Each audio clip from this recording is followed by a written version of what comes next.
No traditional Catholic worth their salt will tell you that things in the church were mostly okay until Vatican II, and then everything went to pot afterwards. No halfway informed Catholic would tell you that.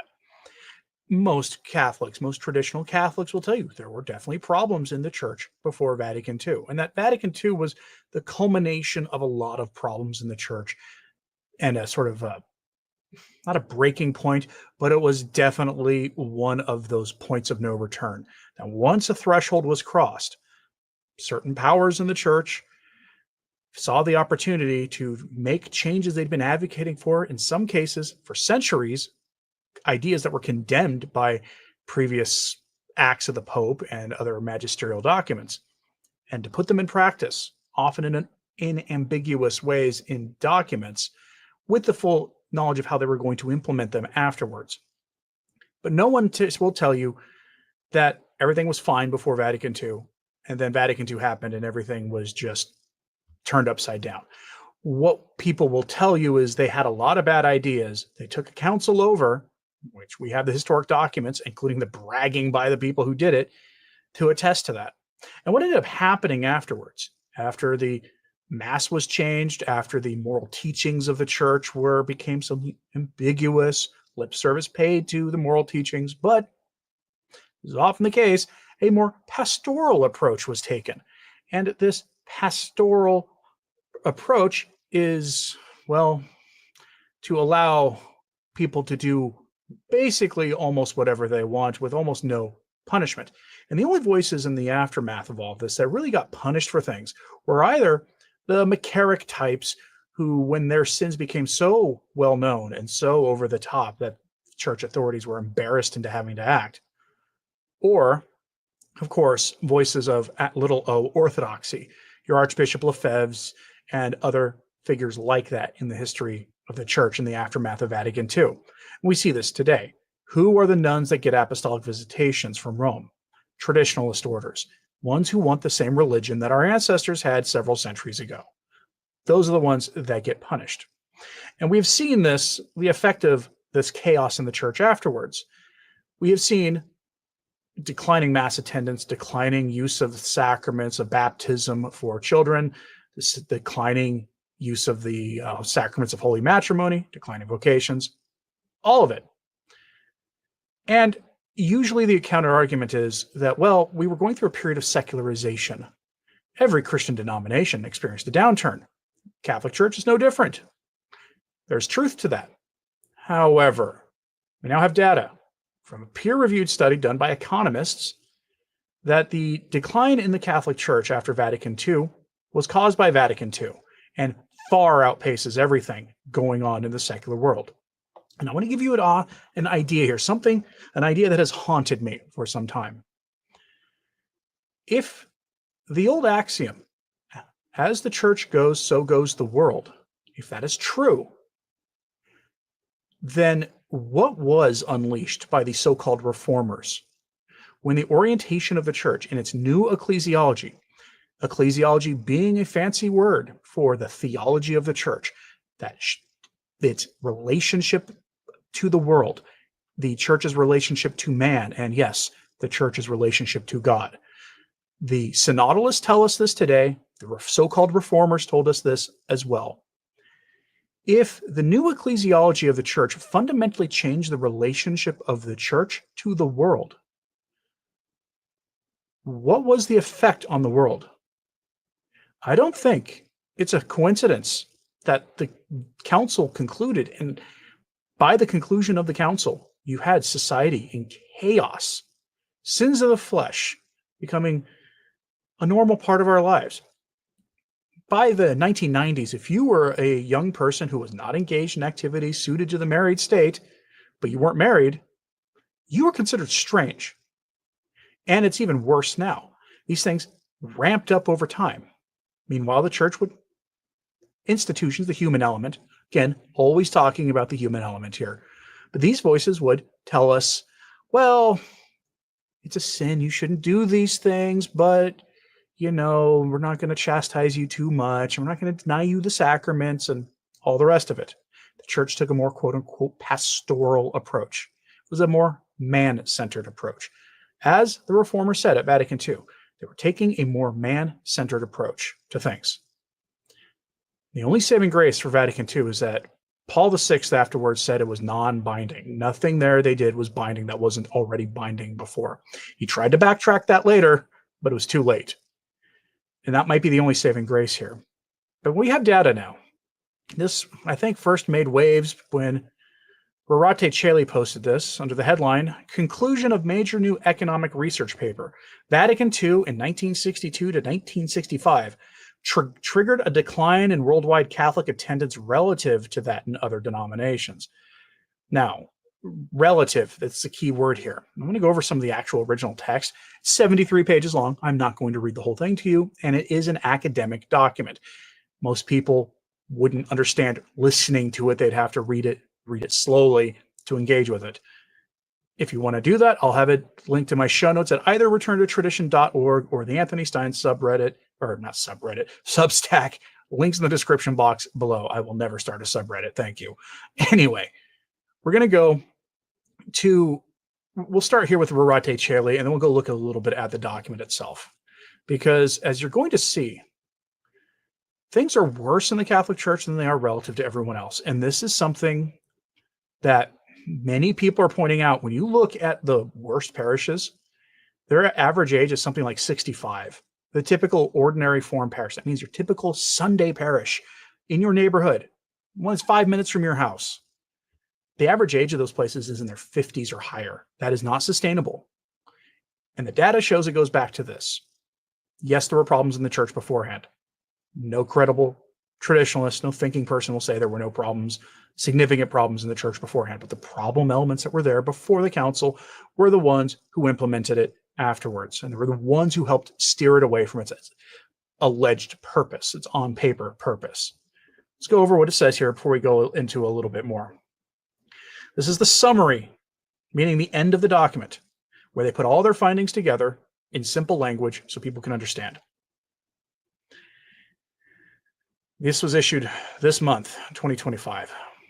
The attendance rate at religious services is an important variable for the sociology and economics of religion, but long-term and global data are scarce. Retrospective questions from the International Social Survey Program, by the way, that is a very respected social survey program, allow the construction of rates of religious service attendance back as far as the 1920s in 66 countries, half from the global south. A number of checks support the reliability of the retrospective information. One exercise demonstrates the consistency between retrospective and contemporaneous survey data when the two overlap.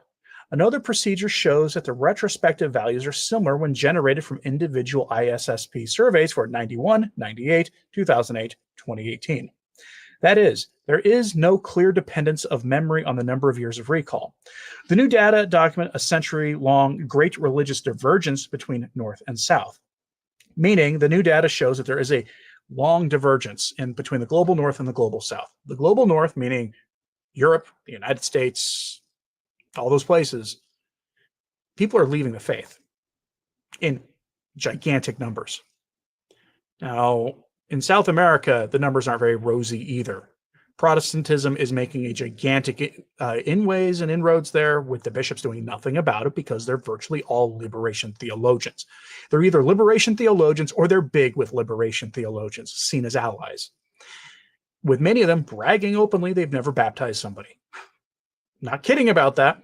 At the Pan-Amazon Synod in 2019, some of the cardinals who were there, some of the bishops who were there from South America, bragged about having never baptized anybody.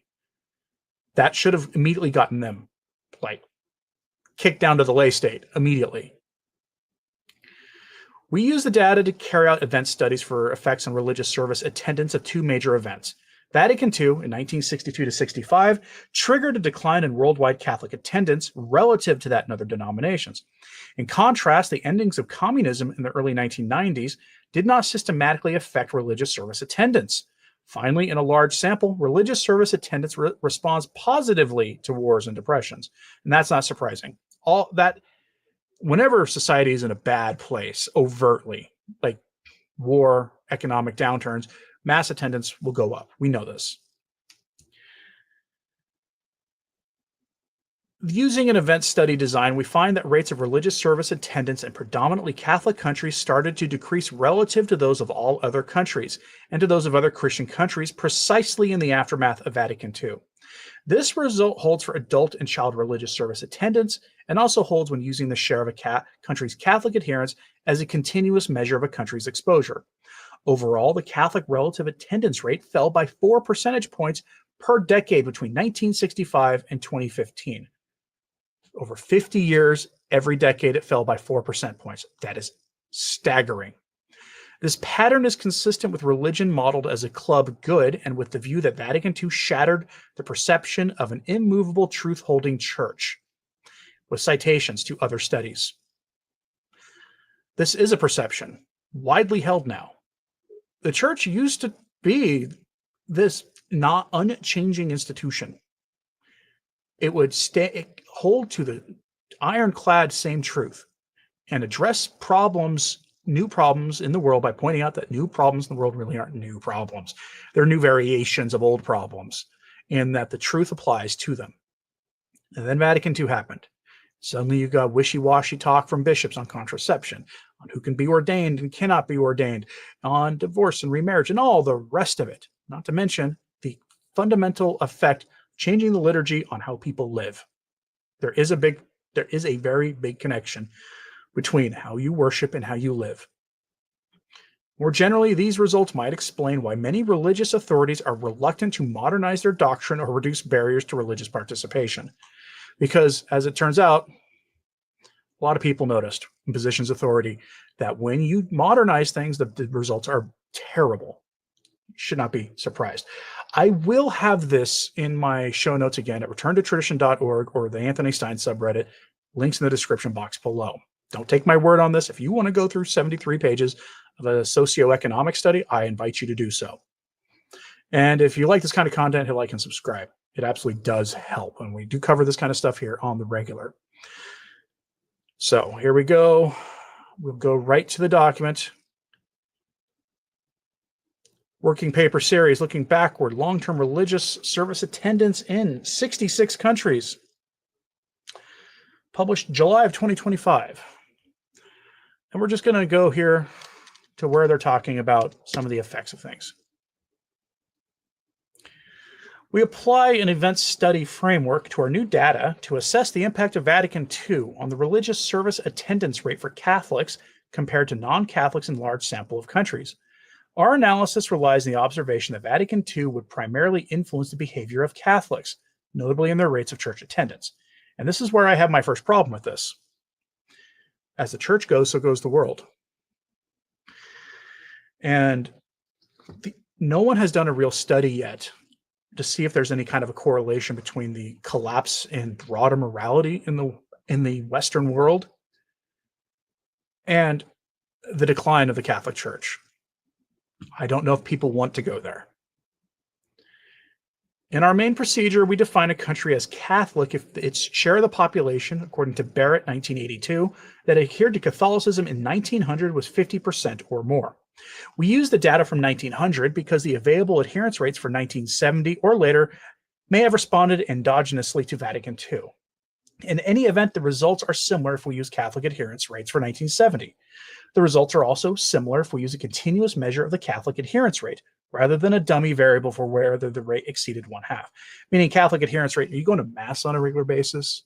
Are you trying at least to live what the church, how the church tells us to live? Praying, and you're trying to be a good Catholic. Catholic adherence rate. An important point is that the occurrence and outcomes of Vatican II were largely unanticipated, with citations. Now, you will see documents from good bishops today and in recent decades, including from good popes in recent years and recent decades, that warned that what we were told was a springtime that was going to come turned into a winter. And they can't figure out why. They fully believed that changing the ecclesiology of the church and all the things that go with that, including the liturgy, was going to bring a new springtime for the church. You've all heard the phrase, it's a new springtime of evangelization. You haven't really heard that phrase in a long time, have you? There's a reason for it. When he initiated the council in 1959, John the 23rd had been elected and was viewed as an interim pope. Moreover, he was described as a person of old age and simple nature, who was expected to largely maintain the status quo of the Catholic Church. Further, once Vatican II was proposed and then convened, most observers thought that the council would lead to few changes, as was true for the previous council in 1869 to 1870. This perception reflected in part the sustained power of conservative clergy among the curia, the lack of recent crises that would demand fundamental reform. Yet a set of factors allowed progressive participants of the council to secure a consensus on several of their proposals, and thus, to the surprise of most observers, obtain the series of major reforms noted by one of the authors they cite.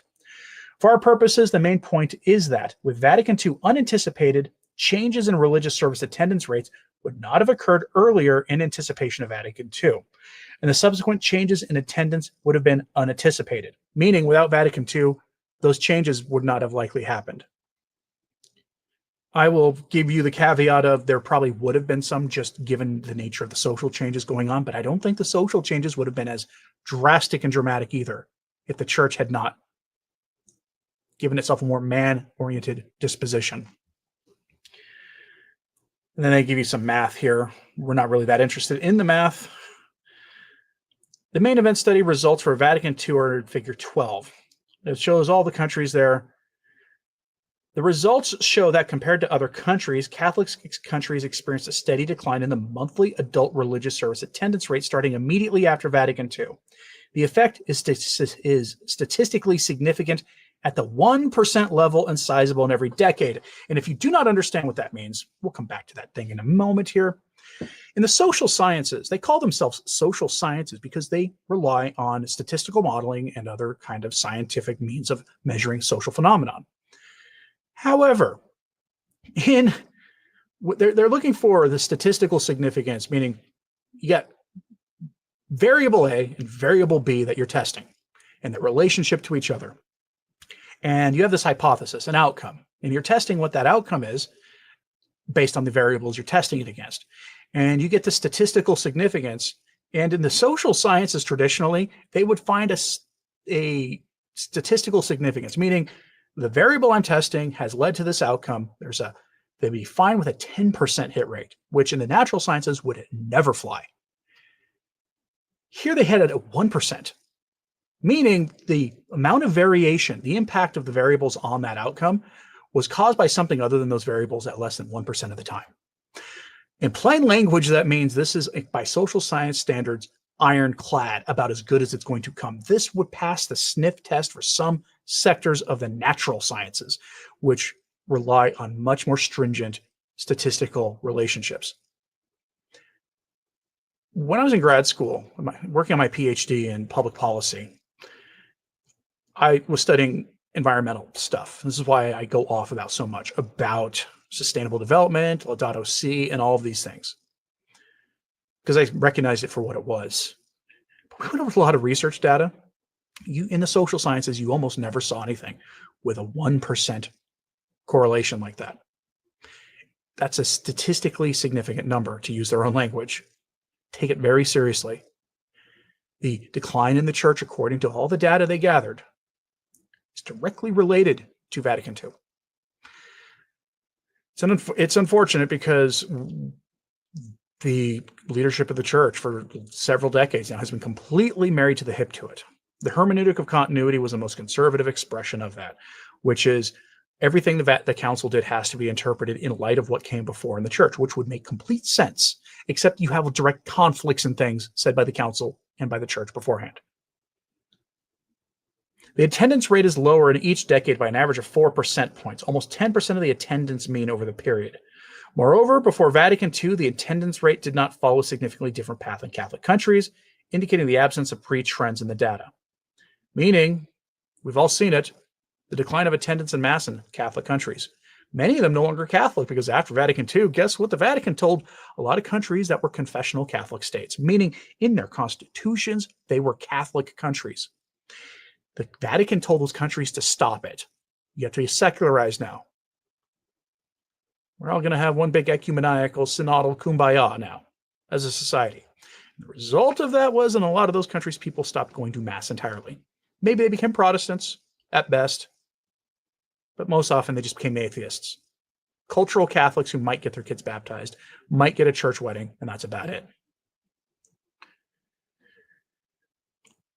Figure 12 compares the predominantly Catholic countries with a sample of predominantly Christian countries. I hate this comparison personally, at least the language, because Catholics are Christians, right?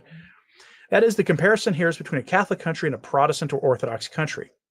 The relative decline in monthly adult attendance rates for Catholic countries is similar to found Panel A when the comparison was with all countries. The results in Panel B imply that the decline in attendance rates for Catholic countries constitutes a change relative to Christian countries that are not predominantly Catholic. In other words, the decline in attendance is specific to Catholicism, to which Vatican II would directly apply. This is what they found, that it's worse in the Catholic Church than outside. You might have had a decline due to rising secularism, but my hypothesis is that the reason you had the 1960s and the 1970s as this revolutionary point was because of the church's orientation to the world and the church's unwillingness to stand up against these things. Yes, this stuff would have happened, but probably not to the extent that it did. And so goes the church, so goes the world. They do not understand. Most of these prelates do not understand what it actually means to be a prince of the apostles. And to be truthful, I am not a prince of the apostles. I probably can't understand it completely either. But at least I and others like myself have this strong suspicion that the state of the hierarchy will have a direct impact on the state of the world. If the church is what our Lord says it is, and if the church is what the church has always said it is, then the state of the church has a profound impact on the state of the world, and we have to take it seriously. And they didn't. They thought they could have a man-centered theology, a theology where the church was going to accompany people instead of calling out sins and trying to teach the truth and stand up against evil.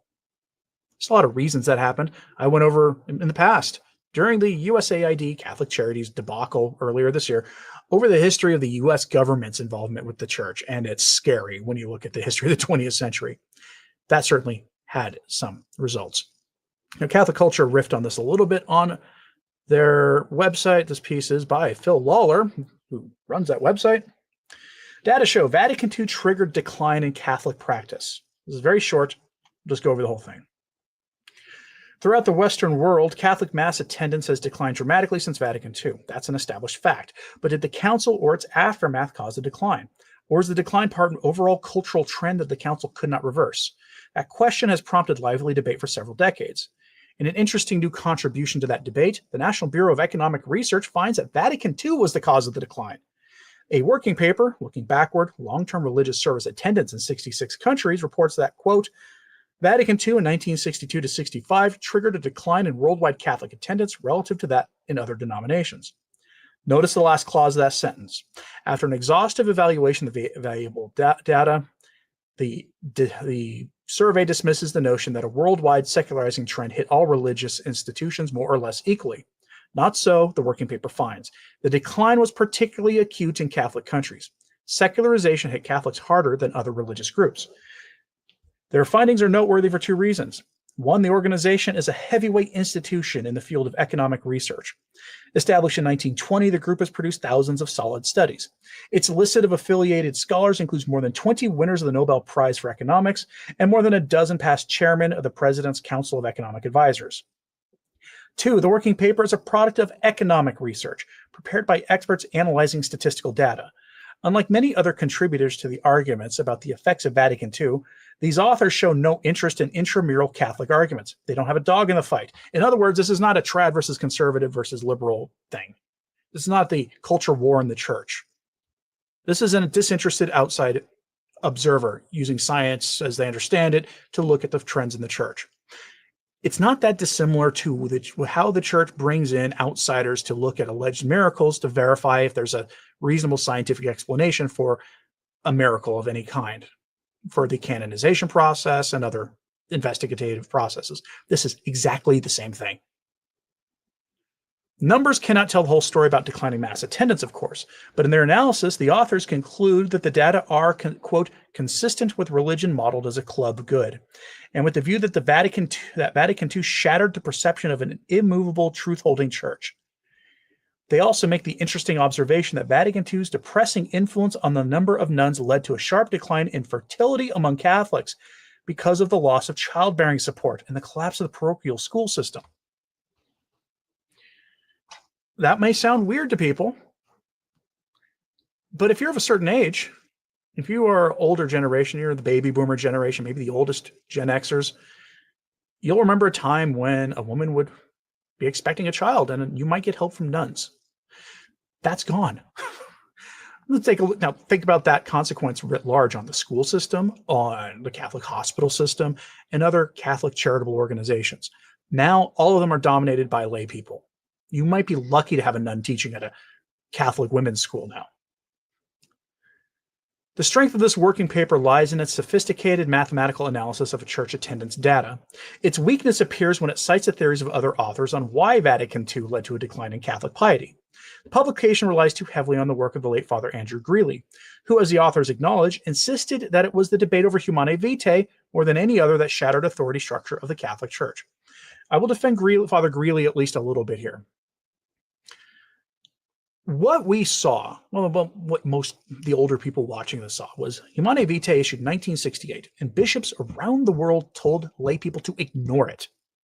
It did not apply to them, that the bishops are the kings of their diocese, and you can do whatever you want as long as you listen to your bishop. And bishops in Canada, the famous Winnipeg Statement, and other places, told their lay people they could just ignore Humanae Vitae. That shatters the authority structure of the church. It absolutely does. There were other things too, of course. Archbishop Lefebvre resisting the Vatican. But again, what was he resisting? He was resisting radical change as he saw it. He believed there was a state of emergency in the church. And the church has always recognized that the salvation of souls is the first law of the church. And if there's a state of emergency in the church, then a lot of the normal rules don't apply. And he fully believed it, and I fully believe we're still in that state of emergency. Setting those issues aside, though, and then again, the authors do their best to avoid the intramural Catholic debates, meaning the internal church debate, the paper concludes that Vatican II was the event that precipitated the decline. For our purposes, the main point is that with Vatican II, unanticipated changes in religious service attendance rates would not have occurred earlier in anticipation of Vatican II. And the subsequent changes in attendance would have been unanticipated, meaning if you didn't have Vatican II, it's the main variable impacting the outcome of church attendance. Without that variable, you wouldn't have had the outcome. Now, maybe there would have been something else that caused things. Maybe. But for their part, their data shows Vatican II is the thing at a statistically significant rate, meaning in terms of testing variables, has such a statistical significance level that you can't explain it away. Now, the church authorities don't care because they are ideologically married to Vatican II. Furthermore, the decline in attendance is specific to Catholicism, to which Vatican II would directly apply. And that corresponds to the anecdotal evidence we've heard for years. The number of priests who left the priesthood after the council, the number of nuns who left religious life, especially when reforms to the priesthood and to religious life were implemented by the council, including having psychologists sent in to go talk to nuns who gave them some terrible, horrifyingly evil advice on how to deal with some of the internal community issues. I can't in good conscience bring myself to describe what some of those are, but they essentially told nuns to engage in acts of sins of the flesh to deal with their religious issues.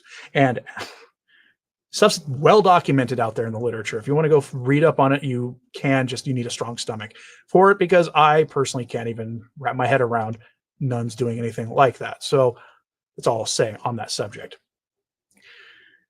But that's not the only thing that came in the aftermath of this. If the hierarchy structure was shattered, then so was the kind of people who were there. Those who would shatter the hierarchical authority structure of the church would be oftentimes men morally unfit to be priests and bishops. Phil Lawler posted this to his personal Substack. with the headline, "Another Damaging Vatican Leak, and a Reason to Expect More."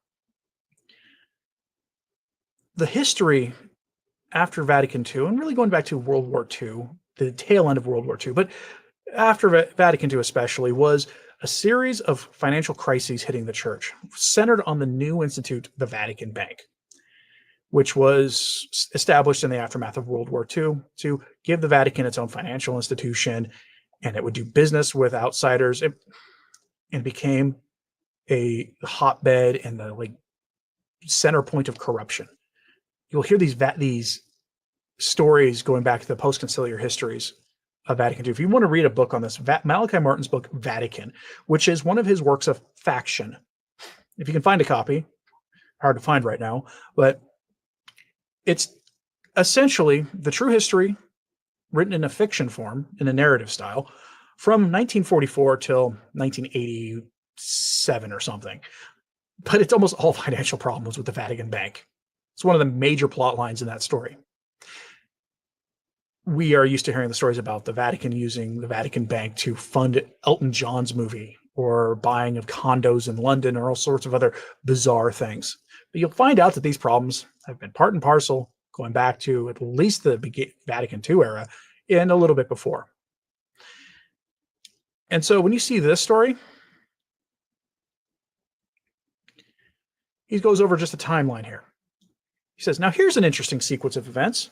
July 24th, 2025, a Vatican court denies an appeal by Libero Maloney, the Vatican's former Auditor General, dismissing his claim that he was wrongfully fired because he uncovered evidence of widespread financial corruption. Maloney has threatened to make the evidence public if his appeal is ignored, and his appeal has been denied. July 29th, 2025, the Pillar obtains a memo in which the late Cardinal George Pell reported evidence of a potentially illegal bank transactions at APSA, the Vatican's investment fund, and asked Maloney, as auditor, to investigate. The questionable transfers would lend support to reports of money laundering. So then he asks, if report 2 came out less than a week after court decision 1, what would you expect to see as the number 3 item in the sequence? Nothing that would bolster your confidence in the Vatican's financial probity. Come to think of it, here's another interesting coincidence. That memo from Cardinal Pell was dated April 2016. That same month, Maloney, the person who was fired because he was the auditor who was pointing out corruption, he had previously enjoyed direct access to Pope Francis, was informed that he could no longer meet with the pontiff without direct authorization from the Secretary of State, which would be Pietro Parolin, and he never received it. Less than a year later, he was forced to resign. Maloney said that he was fired after he uncovered secret bank accounts used by the Secretary of State. Secret bank accounts. Now that's an interesting thing. You see, Cardinal Pell found the same thing. Cardinal Becciu reportedly found the same thing, except he decided to play along with it, according to most reports, or became the fall guy. Take your pick. And before that, Archbishop Vigano did the same as well. He found these things because he was supposed to be auditing the Vatican's financial structure. It's almost as if there's an active campaign to keep this stuff hidden from you. Weird how that works out. Question 2. If you were an official at the Secretary of State, wouldn't you be interested in settling Maloney's lawsuit out of court to prevent the release of even more damaging information? Or is there something else that you're even more interested in keeping quiet? A lot of speculation there. The name Cardinal Pell will cause a lot of people to speculate in that direction. Remember, Cardinal Pell had found a lot of this kind of stuff himself.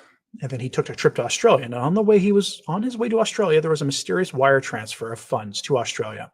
And not long after he got there, he was arrested and accused of McCarrick-type offenses that were, when you looked at them and understood what you were reading, literally not possible.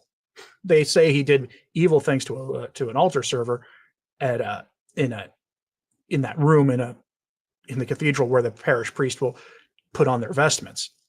And if you've ever served a mass, and if they say this happened immediately after a mass, and if you've ever served a mass for a archbishop, which I have, then you know that part of the cathedral is packed full of people, all trying to get the bishop's attention. It's just the way it is.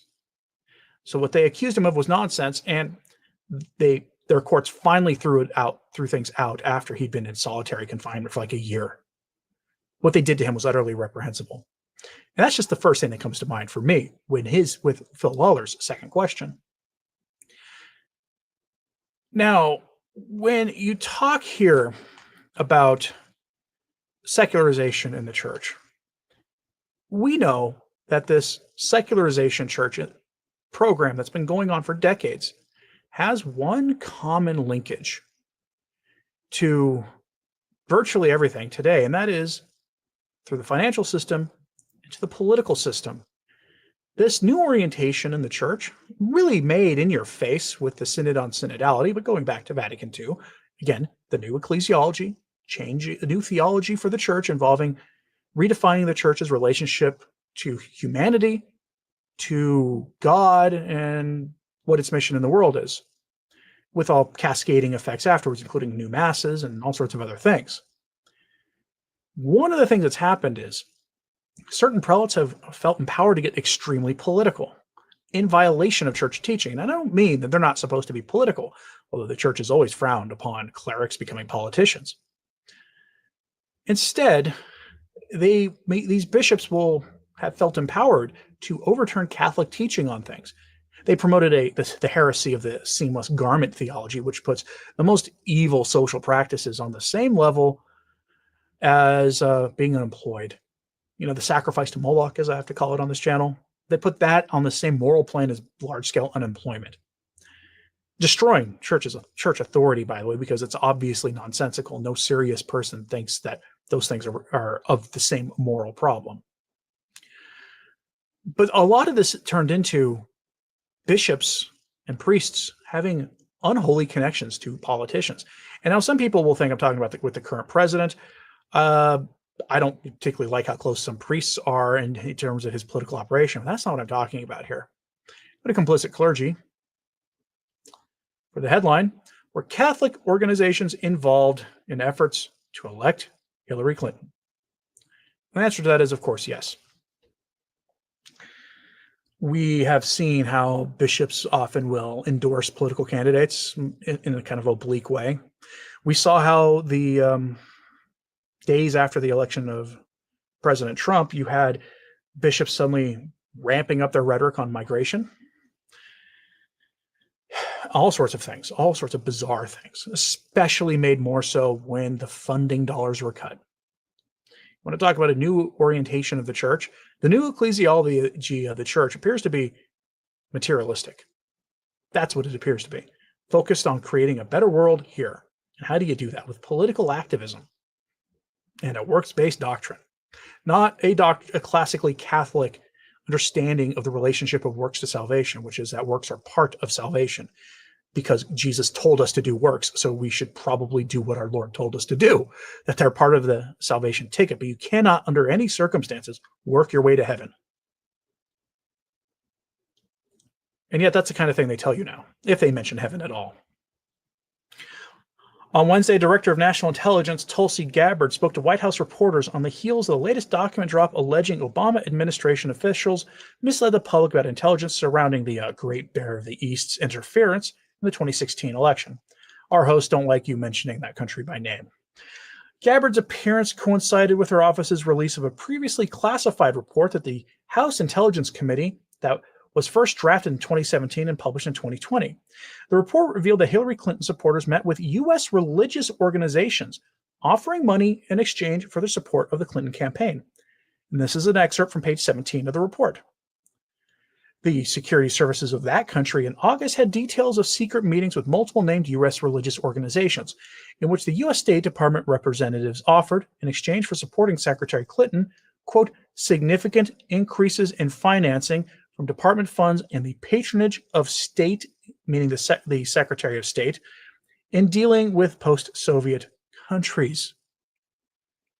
Given the election of Trump in 2016, Clinton never had the opportunity to deliver on this alleged promise. However, we do know that under the Obama administration, there was a significant increase in federal funding flowing to Catholic non-governmental organizations for migrant-related services, including a 30% increase in 2016 from the previous year. Coincidence? I don't think so. Take a look at this. 2012 was just a weird year for it. Lots of increase there. But then it dropped back down to about normal levels. And it would go up slowly, slowly, slowly. Then bam, big increase. We're talking a 25% increase, or actually that's a 30% increase. And then they kind of hovered down, went a little bit lower under Trump. Remember, under Trump, they kind of went lower, but basically we're still in the same kind of range. And then massive increases under Biden. Boom, look at that. We strongly encourage Director Gabbard to release additional information regarding the specific participants in the secret meetings between Clinton supporters and U.S. religious organizations. There is anecdotal evidence there that the U.S. bishops were working with the Clinton campaign. You'll recall that I reported to you, and I was laughing all the way through it, when the U.S. bishops responded to a new interpretation from the courts about whether or not the religious organizations, churches, could endorse political candidates. The IRS said that now they were reading things as if churches could do that. And the U.S. bishops, to their credit, said we're not going to do that. They didn't need to change anything because they were already doing it. They received money for migration services as their way of, getting a pat on the back for being good partisan allies. They weren't being overt about it. But how many of you heard anti-Trump homilies from your priests or bishops back in 2016 and today? Again, I'm not even the guy's biggest fan. I'm not. Not against him, but I've got my issues, like a lot of people do. Not against the guy. However, the bishop's behavior in this has been nakedly partisan. How many times have I in the last month reported to you about priests and bishops leading protests, talking about retwisting the gospel to fit a weird narrative on migration?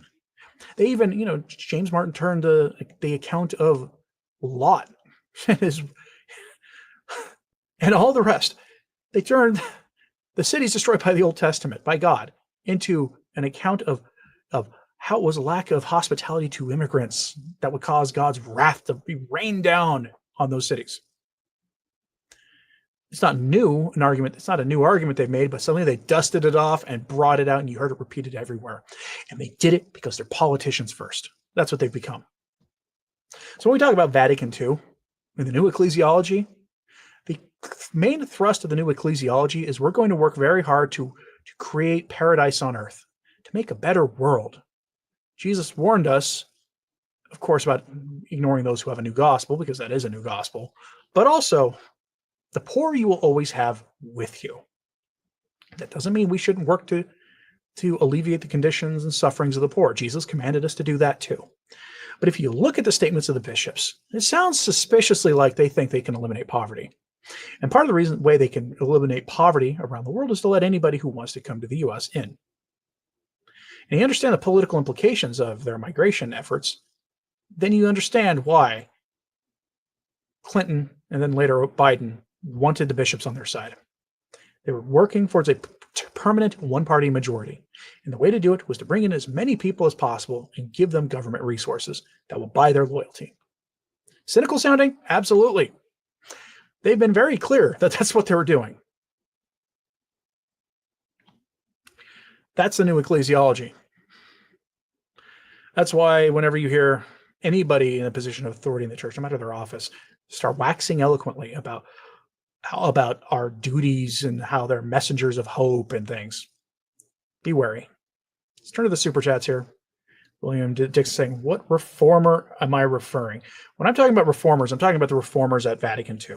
I'm not talking about Protestant reformers. I'm talking about the Vatican II bishops, who these would be, but there were several of them going back in the 1960s generation. The names that are most familiar to people today were periti, meaning experts. The most famous of them was later Cardinal, but then just a young Father Joseph Ratzinger, who attended those meetings in a business suit. Now, he clearly repented of some of that stuff later because he was desperately trying to hold the pieces together. And he's the one who crafted the hermeneutic of continuity. But he was one of many. No, you had Annibale Bugnini and all these other figures at Vatican II who were the problem ones. I've told the story before, though. Give you an idea how bad it was.